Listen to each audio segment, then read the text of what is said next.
Good day, Repo Fam, no? So today, nandito tayo sa Lancaster New City, General Trias, Cavite. Kasi yung last time, guys, na nilabas natin na listing, kulang pa yon. So ngayon, check muna tayo ng mga property.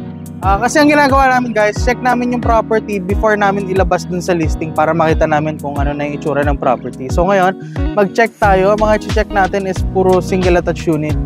Brianna, kung meron tayo mga Brianna, Chesa, saka ni Dennis or Candice ata na isa. And then, meron pa tayong mga Thea na i-check, no? So, time check natin, mag 2 p.m.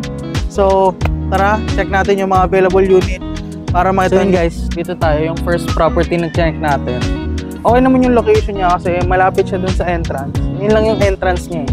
So, pagpasok mo ng entrance, pang ilang kanto lang, ito na makikita mo na yung property. So, ito yung isang property na chine-check natin.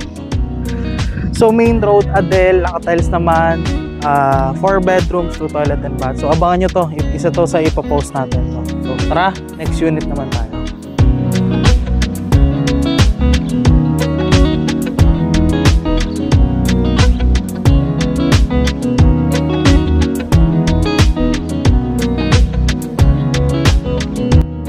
So guys, nandito na tayo sa ating pang-apat na property. So grabe, okay na okay pa tong unit na to. Onti lang yung renovations na gagawin. Pero depende pa rin yan sa inyo. Kasi pag turn over ng bangko as is or sa mga naghahanap ng single attached, ito yung property natin. So itong property na to is single attached unit siya, guys, no? 4 bedrooms, 2 toilet and bath. Malaki yung service area. Then malapit lang din siya sa entrance. Lahat naman ng BR kasi maliit lang yung subdivision. So sa mga naghahanap, guys, ito yung pang 4th unit. Abangan nyo to. Yung price ito around 4.1 lang. So sa mga nag-aabang ng single attached na below market value, abangan nyo itong unit na to. Post natin sa Repo Market.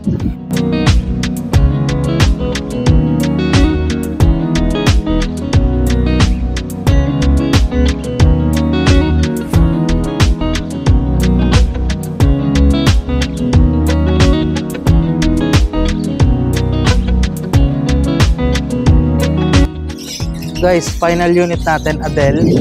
Kita nyo yung sa main entrance. Ito lang, main road unit siya, no? So, malaki yung space ng kalye niya. Then, yung pinaka-entrance is diretso lang. Pag diretso nyo dyan, entrance na. So, ito yung property natin na available. Adel unit, 4 bedrooms, 2 toilet and bath. May car parking na rin siya, no? So, sa mga nag-aabang ng Adel na main road, malapit sa entrance, abangan nyo to, post din natin. So, ito yung last property natin para sa vlog natin, and then post na natin to. Sa mga nag-aabang, guys, abangan nyo, iisa-isahin natin yung mga chinek nating property ngayon para mas makita nyo rin yung loob. So sa mga interested, guys, na mag-tripping, mag-viewing sa Repo Market, mag-send lang kayo ng message para makapag-schedule tayo ng tripping natin.